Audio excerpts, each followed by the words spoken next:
Assalamu alaikum, dear students. Good morning. Today our topic is type of peaks in mass spectrum.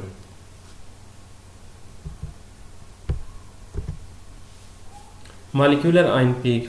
पहली जो हम इसमें mass spectrum में जो स्टडी करेंगे, फर्स्ट ऑफ ऑल उसमें आप स्टडी करेंगे मॉलिक्यूलर आयन पीक.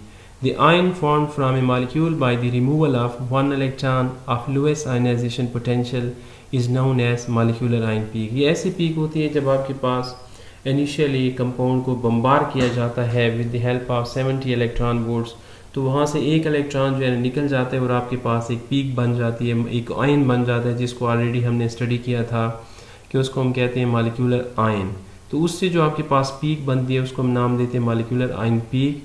और ये मॉलिक्यूलर आयन पीक जो होती है आपके मॉलिक्यूलर वेट को रिप्रेजेंट कर रही होती है. Molecular ion is detected as a mass to charge ratio that correspond to molecular weight of the molecule. The molecular ion peak gives the molecular weight of compound. Just represent कर रही होती है कि आपके ने जो कंपाउंड दिया है उसका मॉलिक्यूलर वेट कितना है. Molecular ion peak is highest mass number except isotopic peak. इसके जो है ना हाईएस्ट मास नंबर होते हैं एक्सेप्ट आइसोटोपिक पीक, जो इससे जो है ना ज़्यादा होती है. अगर नीचे जो है ना एक डायग्राम में मैंने दिखाया है कि अगर इसमें देखें तो सबसे जो आपके पास पीक होती है इसको हम कहते हैं मॉलिक्यूलर आयन पीक, जो सबसे लास्ट पे आपके पास पीक होती है. और ऐसी पीक जिसकी जो है ना सबसे ज़्यादा इंटेंसिटी होती है, सबसे ज़्यादा स्टेबल होती है, सबसे ज़्यादा जिसकी अबेंडेंस होती है, उसको हम नाम देते हैं बेस पीक. और बाकी जितनी भी आपके पास जो डिफरेंट कलर्स की जो है ना पीक्स दिखाई गई हैं इनको हम नाम देते हैं फ्रेगमेंट आयन पीक्स. और इसकी जो आपको उस कंपेयर स्पेक्ट्रा बनाया जाता है ये intensity versus mass to charge ratio होता है. Metastable peak. सेकंड पीक जो हम स्टडी करते हैं उसमें हम देखते हैं कि आपके पास एक पीक आती है जिसको जो है ना बहुत इंपॉर्टेंट है, जिसको हम नाम देते हैं मेटास्टेबल पीक. इस मेटास्टेबल पीक और broad peak with low intensity at non integral value. ये आपके पास ऐसी पीक होती है जो आपके पास ब्रॉड होती है और इसकी जो वैल्यू होती है वो आपके पास इंटीग्रल होती है, होल नंबर नहीं होता. सम टाइम आपके पास पॉइंट्स में दी होती है. मोस्टली ये आपके पास क्या होती है non integral mass value means कि ये आपके पास पॉइंट्स में होती है. These peaks result from ion with life time shorter than the time needed to traverse the distance between ionization chamber and the detector. इसकी जो लाइफ टाइम होता है वो शॉर्ट होता है. और ये जो है ना आपके पास इसको अगर हम देखें नेक्स्ट स्लाइड में तो ये जो है ना distance between ionization chamber and detector उसके दरमियान में ये जो है ना इसकी जो है ना फर्दर जो है ना ब्रेक डाउन होती है. तो इसका अगर हम नेक्स्ट स्लाइड में अगर हम देखें तो इसमें कंप्लीट इसकी एक डिटेल है आपके पास मेटास्टेबल पीक की. सपोज़ कि आपके पास ये जो है ना एक हमने टॉल्वीन का मॉलिक्यूल दिखाया है. इसको देखें तो signal at mass to charge ratio to 90 is due to the formation of benzyl cation. ये आपके पास इसको अगर देखें तो ये आपके पास क्या है टॉल्वीन का एक मॉलिक्यूल है. जब इसकी बम्बारमेंट की गई तो इसमें से एक इलेक्ट्रॉन इसमें निकल गया और ये आपके पास रेडिकल केटाइन या जिसको मॉलिक्यूलर आयन कहते हैं या जिससे जो है ना आपके पास जो पीक बनती थी जिसको हमने नाम दिया था मॉलिक्यूलर आयन पीक. तो ये आपके पास मॉलिक्यूलर आयन पीक बन जाती है 91 पे.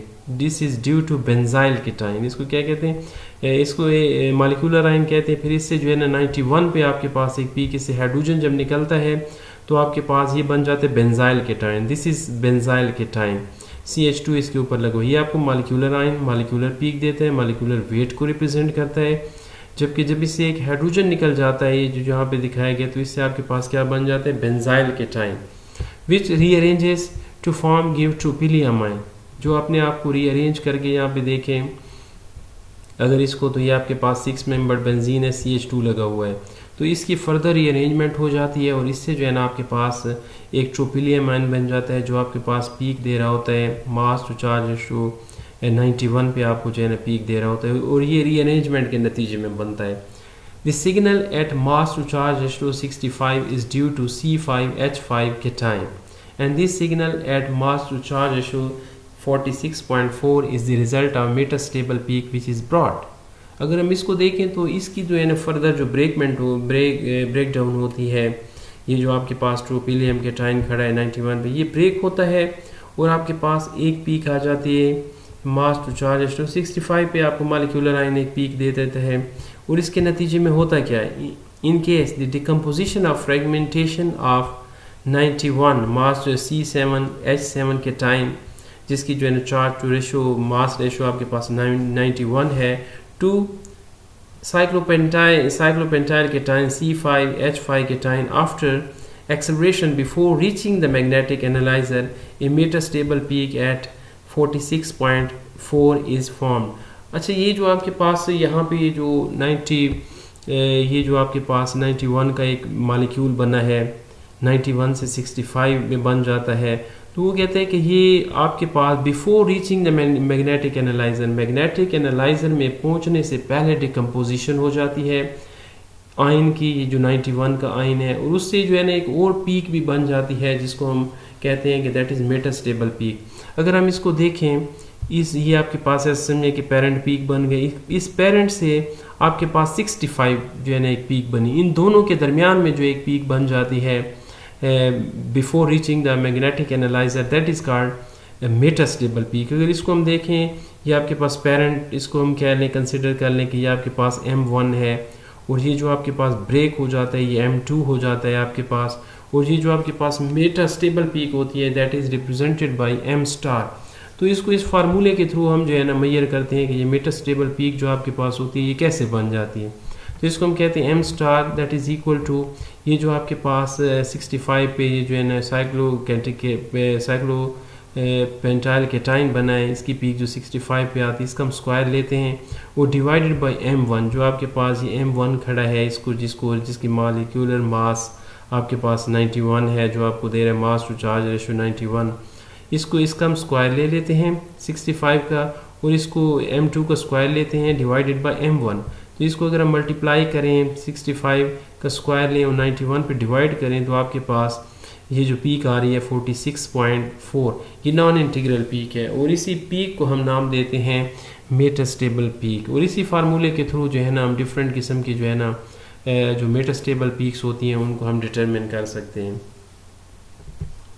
नेक्स्ट, अगर इसमें मेटास्टेबल पीक की जो है ना फर्दर जो है ना डिटेल दी गई है कि ये जो है ना कैसे ब्रेक डाउन हो गया और इसका स्पेक्ट्रा कैसे बन जाता है. तो note that molecular ion peak is not the dominant peak in the spectrum. ये भी देखें कि हर दफ़ा ये जो है ना मॉलिक्यूलर आयन पीक भी जो है ना सम टाइम हम कहते हैं कि मॉलिक्यूलर आयन पीक जो होती है वो बेस पीक भी होती है. तो यहाँ पे अगर देखें तो आपके पास ये जो मॉलिक्यूलर आयन दिखाया गया है ये आपके पास क्या है, इसका जो है ना मॉलिक्यूलर वेट को रिप्रेजेंट कर रहा है, ये टॉल्वीन का. और ये जो आपके पास पीक बन रही है जिसको हमने 91 दिया है, साइक्लो ये केटाइन बेंजाइल केटाइन ये 91 पे दे रहा है, दैट इज़ मोस्ट स्टेबल, और आपके जो है ना बेस पीक दे गए, बेस पीक आपको दे रहा है.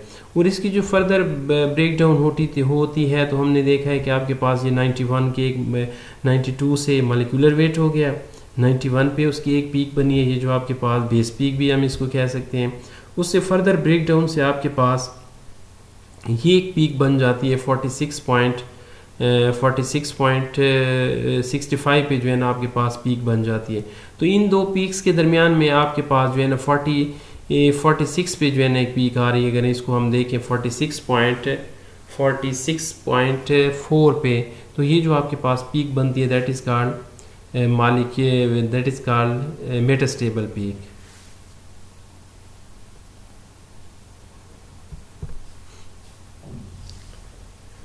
बेस पीक क्या होती है? अगर हम बेस पीक को स्टडी करें तो हम कहते हैं कि mass spectrum will usually be represented as vertical graph. जैसे कि हमने देखा है कि इसमें जो है ना दो ग्राफ होते हैं, एक इंटेंसिटी को रिप्रेजेंट कर रहा होता है जो वर्टिकल है, हॉरिजॉन्टल जो है मास टू चार्ज रेशियो को रिप्रेजेंट कर रहा होता है, in which each bar represent an ion having a specific mass to charge ratio and the length of the bar indicate the relative abundance of the ion. ये जो उसकी peaks उसके ऊपर बन जाती हैं, जो उसकी लेंथ होती है, तो ये उसकी अटेंडेंस को उसकी अबेंडेंस को रिप्रेजेंट कर रही होती है कि उसकी जो है ना कितनी स्टेबिलिटी है. The most intense ion is assigned as abundance of 100. जो मोस्ट स्टेबल होती है उसको जो है ना 100 कंसिडर किया जाता है, and it is refer to as the base peak, और इसको हम बेस पीक कंसिडर करते हैं. The peak in the mass spectrum with the greatest intensity is called base peak. हम सिंपली ये भी कह सकते हैं कि ऐसी पीक जिसकी मैक्सिमम इंटेंसिटी होती है उसको हम नाम देते हैं बेस पीक का. The peak correspond to the molecular ion is often but not always the base peak. जो आपके पास समटाइम, जैसे हमने टॉल्वीन के केस में हमने देखा है कि उसमें जो आपके पास मॉलिक्यूलर आयन पीक थी जो आपके पास 91 पे बन रही है। तो सम टाइम ये जो है ना वो कहते हैं कि आपके पास ये जो मॉलिक्यूलर आयन पीक होती है, बेस पीक भी यही होती है कि सबसे मैक्सिमम इसकी इंटेंसिटी हो जाती है। तो सम टाइम ऐसा होता है, ज़रूरी नहीं है कि हर जो है ना आपके पास जो मॉलिक्यूलर आयन पीक हो वो बेस पीक हो। सम टाइम ऐसा हो भी सकता है कि आपके पास मॉलिक्यूलर आयन पीक जो है वो बेस पीक हो। बेस पीक ऐसी पीक होती है जो जिसकी मैक्सिमम जो है ना इंटेंसिटी होती है, स्टेबिलिटी होती है। अगर इसको हम देखें इसी मास स्पेक्ट्रम में, मैंने एक और मास स्पेक्ट्रा दिखाया, mass spectrum of hexane C6H14। तो इसमें अगर देखें तो आपके पास ये एक पीक दिखाई गई है मॉलिक्यूलर आयन पीक। ये मॉलिक्यूलर आयन पीक है 86 पे, मास टू चार्ज रेशो 86 पे दिखाई गई है। इसके साथ एक और छोटी सी पीक पड़ी है M+1 87 पे, दैट इज कॉल्ड एसोटोपिक पीक। इसको भी हम आगे डिस्कस करते हैं। और यहाँ पे एक पीक दिखाई गई है जिसको हमने नाम दिया है बेस पीक, और जिसकी मास टू चार्ज रेशो आपके पास क्या है, मास टू चार्ज 57। इसकी जो इंटेंसिटी है आपके पास है, फुल इंटेंसिटी है 100%, रिलेटिव अबंडेंस जो इसकी है वो आपके पास 100% है। तो इसको क्लियरली देखा जा सकता है कि आपके पास मॉलिक्यूलर आयन डिफरेंट है, बेस पीक आपके पास डिफरेंट है। तो हम देखते हैं कि molecular ion for hexane is 86। Normally इसका मॉलिक्यूलर वेट जो दिखाया गया है 86 है, C6H14। बेस पीक का correct mass to charge as to 57 पे आ जाती है, और स्मॉल पीक जो आपको नज़र आ रही है occur at mass to charge ratio 87, ये आपके पास, इसको हम एसोटोपिक पीक M+1 पीक भी इसको हम कहते हैं नॉर्मली।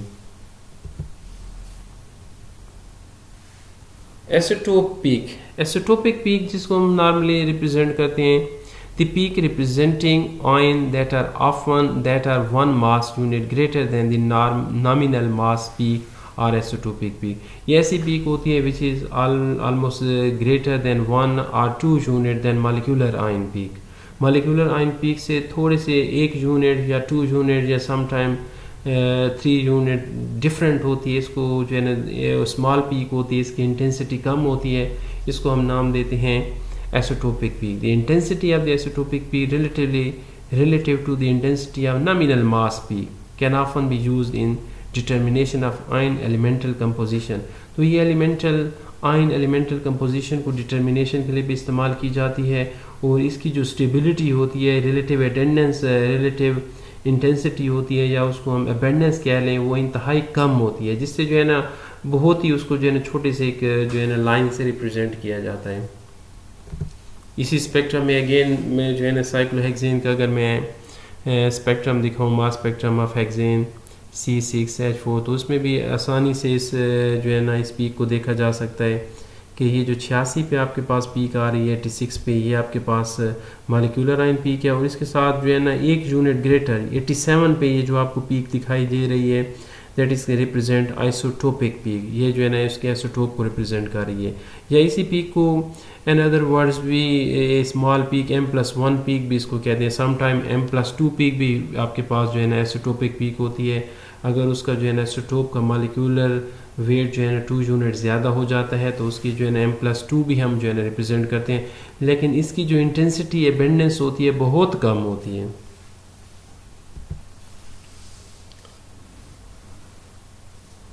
समरी, अगर हम इस टोटल ये जो लेक्चर था, अगर इसको हम शॉर्टली अगर इसको जो है ना मैं बयान करूँ, तो इसमें जो है जो पीक्स हमने डिस्कस की हैं उसमें हम देखते हैं कि आपके पास पहली जो पीक आ जाती है मॉलिक्यूलर आयन पीक है, जिसको हम पेरेंट आयन पीक भी कहते हैं।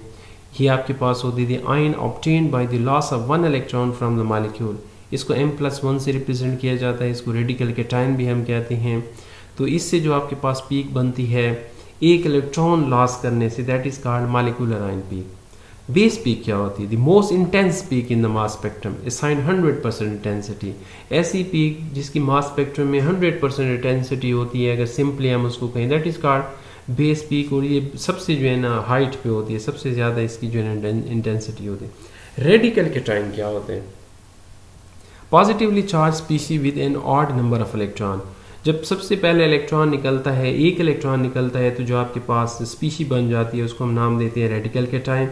चूंकि 1 इलेक्ट्रॉन निकलता है तो उस पर एक पॉजिटिव चार्ज भी आ जाता है, और उसके साथ 1 इलेक्ट्रॉन भी पड़ा होता है, तो उसको हम नाम देते हैं positive charge species with an odd number of electron is called radical cation. उसको नाम रेडिकल कैटायन भी दिया जाता है। फ्रेगमेंटाइन क्या होता है? Lighter cation and radical cation formed by the decomposition of molecular ion. These often correspond to stable carbocation. अगर हम देखें आपके पास फ्रेगमेंट आयन क्या होते हैं, एक जो है ना स्लाइड में मैं इनकी डिटेल भी मैंने बताई कि सबसे पहले जो आपके पास मॉलिक्यूलर आयन बना है उसकी फर्दर जो है ना डिकम्पोजिशन होती है और उस डिकम्पोजिशन से आपके पास डिफरेंट किस्म की जो है ना पीक्स बनती हैं. ये बाकी जितनी भी पीक्स बनती हैं these are called fragment ions और उनसे जो पीक बनती है फ्रेगमेंट्स पीक होती हैं आपके पास. लास्ट पे हमने डिस्कस किया था isotopic peak. Isotopic peak due to the presence of isotopes of carbon, hydrogen, oxygen, nitrogen in the sample molecule and appears around the main peaks mass to charge ratio. अगर इसको हम देखें तो आपके पास जितने भी कंपाउंड होते हैं इसके अगर हम कंसिडर कर लें आपके पास ऑर्गेनिक कंपाउंड तो उनमें कार्बन भी होता है, हाइड्रोजन भी होता है, ऑक्सीजन, नाइट्रोजन, तो इनके कार्बन हाइड्रोजन इनके आइसोटोप्स भी होते हैं उस कंपाउंड में. तो इस आइसोटोप्स की वजह से जो उसका मॉलिक्यूलर आयन पीक होती है उसके साथ छोटी सी एक पीक बन जाती है जिसको हम नाम देते हैं isotopic peak. Thank you dear student. Any question you can find me at the following address.